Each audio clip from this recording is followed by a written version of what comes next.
What's up, y'all? It's your girl Nia Ashe, aka Purposed E. Life is amazing because it is what it should be. I'm here today with the amazingly talented Gian Kash from Yeah, Lakeland, Florida. yeah, how you How are doing? you today? I'm doing good. I'm doing good. Ready to roll. Good. Well, I'm super grateful to have you here, super appreciative of the opportunity. I'm going ahead and get right on started. All right. For those of us that don't know, tell us who you are. How did you get started? Um, Gian Kash, it's artist from Lakeland, Florida. Producer. I'm just like this. Music is just in me. I don't really know how to just describe it. To be honest with you, Yeah. um, as far as getting started, I've been writing music almost since I was like 7, rapping here and there. But I was never like, I never was like, oh, I wanted to be a rapper, and but I knew I could rap. Yeah. So it just one day I went to a concert and I was just like, I could do this, and that pretty much just translated to like just me trying to take it serious, and just to see like, okay, what I could do. I know I have the skill to do it, but now it's like, what if I actually try to do it? Yeah. You know what I'm saying? So yeah. What concert was it? It was Bryson Tiller, her, Okay. and Bryson Tiller, her, and Metro Boomin at UCF. Yeah. Yeah, I want to say this is like 20, maybe like 2017, 2016. I want to say somewhere around there. And I was just looking like because I go to a lot of concerts, and I usually just like observe as like how do they perform these things. So I was just seeing it, and I was seeing everybody around me. I was just like, okay, I can do this because I know how I would do this. So yeah, that was really like my spark to like take it serious. Yeah. Yeah. And so before then, was it more of like you just kind of dabbling in it, picking it up here and there? Yeah, it was more so like my friends, like I would rap. They knew I could rap, or they would feel like I could rap. I felt like I could rap. I just like I don't want to be a rapper. It's just like it just wasn't something I thought of like very young. But I was like, I am capable of doing it. Anytime I've done it, I had like good feedback while doing it. Yeah. So and then I think honestly, the more when I got older and I started listening to more different songs or discovering songs on my own, I was like, oh, okay, this is why I like this. So I'm like, okay, well, let me add this to my writing. Oh, I actually like doing it because of this. So around that time, I started discovering more music, and then also, like I said, going to that concert, it just kind of messed. It was just like, just give it like a legit try. You know what I'm saying? A legit shot to see like where it could go. Right. Yeah. And then now, almost 10 years later, here you are, yeah, still at it. Yeah, almost 10 years later. Dang, that sounds crazy. No, almost it's crazy as freak. Like, we're not even going to talk about that. We don't have the time for it. But the fact that 2027 is right around the corner. Yeah, right around the corner. It's right there. Exactly. Yeah, so. But no, I love that. I love how you drew that inspiration from something that you were already passionate about for the most part, and then chose to dive into it, like exploring that curiosity. Yeah. And then just seeing what all would come from it. Now, with that concert being in 2017, you released music, your first set of music in 2018. From your first single, All I Need, to your most recent project, Face Over Here. From your first single to your latest project, what has your journey been like thus far as an independent artist? There's, as anything, there is a lot of ups and downs, but I'm very grateful for just the reception I've had from that time, the support I've had. Like, I do have support. I know people are like, oh, these people don't support me, or these people don't support me. It's just like I have had like a lot of support and love. But I also had this understanding of like most of everything I've done has, honestly, everything I've done music wise has been in Florida, in between I-4. You know what I'm saying? Although I feel like I've reached further than that. So now it's just like, okay, the part of my journey that I'm in now is just like, okay, if I can get this here, you know what I'm saying? How would it be if I get it here and here and here? So now it's just about stepping out. Yeah. So that's the next phase. To be honest with you, this is probably my first time saying this out loud. I'm learning a lot about myself through the journey. Yeah. So, what would you say has been like some of the most eye-opening things that you've learned about yourself through the journey? Learning that I mainly more express myself through the music than in person or through conversations. Like, I don't mind expressing myself, but I express like my truest feelings like through the music. It's it's a safe space. It is therapeutic as well, which I feel like I was just having a conversation with my friend, not to be long with it, but I feel like that makes it a little difficult to look at it like, hey, I want to sell this because these are experiences, and it's That's like valid. Yeah. it's therapy that people happen to like, but at the same time, it's like it's personal. Yeah. You get what I'm saying? So I'm not necessarily trying to sell it. It's just that's just what it is. Right. You know what I'm saying? Might be a result of what happens because you put it out there. Yeah. So that's probably the biggest thing, just learning that I'm able to express myself way more through the music than I am in person. Yeah. And so because of that, do you feel like it's helped you better express yourself just in regular conversation that you have with people, family, friends? I think it helps me reflect better because I could hear it back or I'll listen. I'm like, okay, I remember where I was when I wrote this. I remember where I was when I wrote this. Yeah. And it's like, oh, okay, I think about that time period and whatever I was doing around that time period. I'm like, oh, okay, this is probably what I was truly expressing.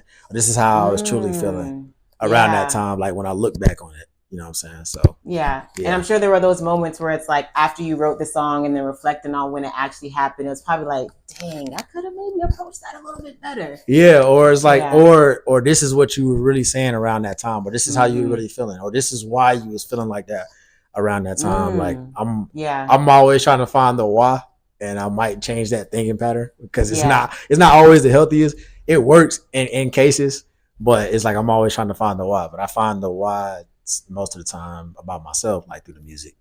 Yeah. And I love that. I'm all about just being aware of yourself and knowing yourself, because if you don't know yourself, then anybody can tell you about yourself. Right. So it's cool how you're able to express yourself through the music, and then whether you choose to release the music or not, you still having the chance to be able to go back, listen to it, and be like, oh, okay, now I better understand this part of myself. Yeah. I can have freedom of thought without worrying about anything else, honestly. I can have a conversation with myself out loud.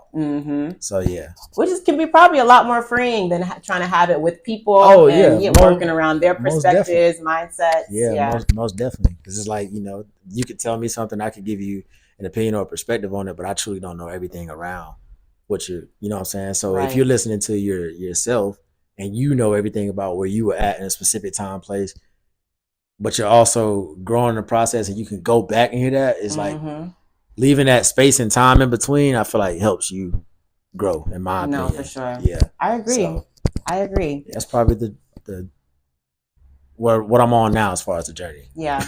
No, and I love that. I feel like you continuing to dive deeper into yourself will help you, of course, become a better musician. Yeah. It'll help create better projects or things of that sort. And like I said, even if you put it out or you don't, it's still all for yourself at the end of the day. So now in your Spotify bio, you said, and I quote, "My vision as an artist is to inspire people to have confidence and believe in themselves." Right. How have you managed to remain inspired as a creative, and what helps you to create and then share your creations? You probably asked that question at a great time. Only because I kind of I had an answer to that I recently just came up with myself. Well, what inspires me is to be able to help people. Like I definitely feel a lot better about myself when I'm able to help, or even just offer something to somebody. Like I feel a lot better about myself, whether it's like I've coached before, so whether it's like the youth, or whether it's like my brothers, my sisters, my cousins, my family, people, like just being able to offer a perspective. I'm a super optimist, so I'm gonna always see the best in any situation, no matter how bad it is. And I think that alone is inspiring, which that translates through the music, because I'm always trying to write that out. Like I do understand I'm here, but let me write this so I can kind of speak that into my life, or let me write from that perspective of getting out of what I don't want to be in at the time period or whatever. Yeah. But as far as what keeps me creating is, I had a thought the other day. I was writing a song, and at the time of writing the song, I do Instacart, to make my money daily. But as I'm writing the song, I'm in the middle of all these, and I hear this beat and I'm writing, and I was just writing whatever was on my mind at that time, and the song just came out and it flowed. But in the middle of that, when you're writing, I don't know how other artists do this, but when you're writing, and I feel like every artist can remember where they were when they were writing almost every song. And there's a moment within that when you're writing to where it's like you just so into it. You like, dang, I love this. This is like, and to me, it's like a euphoric feeling because you can't get that feeling nowhere else except for in that moment or reciting those lines back as you're writing and knowing like, oh yeah, I like the way this sounds. Like it's going. I know where it's going. I see where it's going, and it clicked to me. I was like, okay, that's the feeling that I'm chasing as a creative. And I was like, if I keep doing that, like that's what gives me the purpose to be able to put this out, because I had that feeling while doing this. You get what I'm saying? If that makes sense. It's like confirmation of the direction that you're headed in. Yeah, because it's creation. It's like creation is about energy. And for sure. So if you're that high in that energy, that's what even gets to the point of being able to put that out, because in that process, you had this energy to create it. You get what I'm saying? So that's what right now, that's what keeps me creating, because I want to have that feeling when I write something. It's like, oh, I like how this coming out. I know how this gonna hit. I know how this gonna sound when I perform it, or whatever the case may be. Yeah. So. No, I love that. It's like you draw inspiration from yourself, like and even whether it's from yourself or from your own creative process. And like you said, the feeling that comes with it, and then the confirmation, all those things. I can definitely relate to how that keeps you going. Right. Especially when there may be moments, especially as an independent artist or just up and coming in any respective industry, where you might get discouraged, or you may feel defeated. But like you said, remembering that emotion that comes from the different things, especially as a recording artist, if you listen to the music, like even more so. I know for me as a consumer, when I listen to different music, it's like, okay, this is why I'm doing what I'm doing, so let me get back in my bag. So it hits a lot different hearing your own thoughts and perspectives after the fact, and how it just resonates in the present. Nah, for sure. Now, you are from Lakeland. When you see artists like Faith Evans and Seven Streeter, who are also from Lakeland, and they've made it big, in what ways would you say that motivates you as an up-and-coming artist in the music and entertainment industry? I will say I kind of just had this discussion the other day with a few of my brothers. Like Lakeland, it's talent everywhere you look. I think right now it's like we have a willingness to want to express that, but not necessarily how to get outside of Lakeland and do that. So to see that, of course, like from Faith Evans and Seven Streeter, it's just like, I definitely know it's possible. But it's like, I'm not gonna lie, like we see talented people every day. Like you have the hood stories, or these people, it's like, okay, like I know this person because of this. Like everybody, I feel like almost anybody you bump into around here has talent. I think it's just about getting that out to the world. So having like that dedication. So seeing it is like, I know it can be done, but I kind of already have like a idea that it can be done, because it's like we see talent every day. It's just about what we do with that talent. And I feel like most people that don't get away with that talent, they still have the talent. It's just they haven't got away with it. Right, exactly. You know what I'm saying? Yeah, so that's my thought process. For whatever reason. You know, it happens everywhere. But Lakeland is a special place, like when it comes to talent. Like that's, anybody can say that. Interesting. Yeah, anybody can say that. Yeah, I'm from Orlando, so it's like I feel like we're used to like talents that are coming through just because of the city that it is. So to hear that about a smaller city such as Lakeland, that's really, really inspiring for sure. So, man, shout out to my people in Lakeland, man. If y'all hearing this or watching this, just know like you talented for sure. We definitely we gotta get out. Like, just be honest. We gotta get out so we can express that to a bigger, wider, scope. Right, because there's people out there that want to hear or see, experience whatever it is that they have to offer. So Lakeland is when I tell you it's a special place, like it is a very special place, from singers to athletes to like whatever arts, like what anytime we do get out, it's like, oh, okay. We have, people in the Hall of Fame and in sports and other mediums, and very special place. Okay. Well, this is the call to action for the Lakeland talents here. Okay. You heard it here first. Make sure you put in your talents out there, whatever it is that you do, because there's definitely a place for you in your respective lanes. So. Absolutely.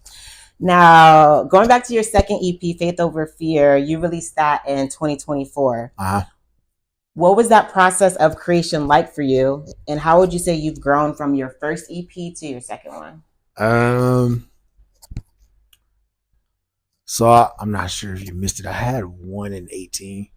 That was The Allure, and then there was Hope You Can Relate, and then there's Faith Over Fear. So from That's those, the third one. yeah, that would be gotcha. my My third. apologies. No, you good, you good, you good. So process behind that. So when I create music, I don't go into. I just honestly just create. I don't like. I'm not like, hey, I want to create an album or I want to create an EP. Let me start here. I just create the music first, and then like from there, I'm like, how can this connect? That's my biggest thing. How can this connect? So let me see. There was 7 songs on there. I had did Don't Exist. I like how it sounded. And then I did Count Up. I like how that sounded. Those were like the first 2 songs. Actually, Levitate was one of the first songs that I did, but I wasn't even planning on putting that on the project at first until I wrote the song Help. Now, just a quick story about that. I wrote that on the way back from doing a show. And as I was riding back, I was like, I like this. This could be an intro. And it was already by the producer of the other songs that I mentioned. And I was just like, okay, these are similar sounds, which is something I'm also looking for as well, as far as like constructing a project, similar sounds. It's almost like sound design. I'm super nerdy when it comes to music. But it was like sound design. I'm like, okay, this makes sense. This is from this producer. So the songs that I had from that producer already, Lucas Quinn, shout out to Lucas Quinn. I was just, once I wrote Help, I was like, this sounds special. That kind of steered the project. And then from there, I was able to put the remaining of the songs together. Just kind of, looking through his beats, and I was like, okay, I like this, and put it together. And then Faith Over Fear, to me, that was just like this: you're good and bad, you're heaven and hell. Faith Over Fear, that's the medium of where you're operating for each one of those. So when you're doing things out of faith, that's your heaven. You're either gonna do things or not do things for one or the other. You're gonna do it out of faith, or you're not gonna do it out of fear. So it's just about having that. Like, so that is, so between there, it's kind of like a miniature storyline. It's balancing those emotions throughout. So the Help would be more so, it's like in the middle. You know what I'm saying? Don't Exist is more on the faith side. It's more confidence through there. Count Up is like faith side. I'm trying to count up 1 million or whatever the case may be. And then right from there, you have something like Running, which Running is operating on that fear side. Like, out of fear, I'm running. Won't be here, I'm running. Not be long with it. I'm not sure how long this is supposed to be. No, but I wanted to use both of those spectrums to bring it back to a medium of not balancing both sides, but understanding the decisions from both sides. How is it when you operate out of faith? Okay, you get songs like Don't Exist, Count Up, and you get songs like Best Out. And then how is it when you're operating from fear? You get songs like Running or Levitate, to where you're thinking about a lot of the things that fear brings, or Step. And then Help is just like the medium line of that. I love that. And I love how you broke down the entire concept. And like you said, especially when it comes to faith and fear, those are two sometimes polar opposites, yet still rooted in the same thing. It's literally the same thing. It's almost like just choosing. Exactly. It's like when you don't do something, you're probably on the fear side. Or you do something, you kind of have to be on whatever side you on, you have to be on that side to get that result. You know what I'm saying? No, that makes a lot of sense. So it's just like, hey, I just want to have faith over fear. Yeah. No, I love that. Now, tonight at Micah D'Vinci and Friends, you'll be performing alongside some other talent that's here in Lakeland. With Faith Over Fear still being fresh on the market, will there be any other performance opportunities for you this year so the people can hear this music live? Most definitely. That is one of my biggest things I want to put. If you're watching this, I love to perform. I'm definitely looking to perform, not only just here, but outside of the state, outside of the city as well. I feel like that's where my music connects the best, is performing in person, so you can understand the concept behind the songs. But yes, there will definitely be more opportunities, more music, more projects on the way as well. But yes, I'm definitely looking forward to more performances. For sure. Hit me up. Yes. If you have already hit me up and I was going through the rut after Faith Over Fear, I'm back. So hit me up. Well, I think that's a great way to segue. Go ahead and plug yourself in right quick. Yeah. Tell the people who you are, where they can find you, how they can connect with you, all that stuff. Gian Kash, that's everywhere. If you Google it, anything that pops up is me, unless it's something crazy. Right now, I'm probably just transitioning to being more on Instagram. I do understand how the social media world works. Twitter, TikTok, I'm on there as well. Yeah. Awesome. Well, thank you so much, Gian, again, for your time here with us. Yes. Make sure y'all tap in with Gian Kash on all streaming platforms, on the Instagrams as well, so that way you can stay tuned for all the greatness that's coming y'all's way. Yep. Peace.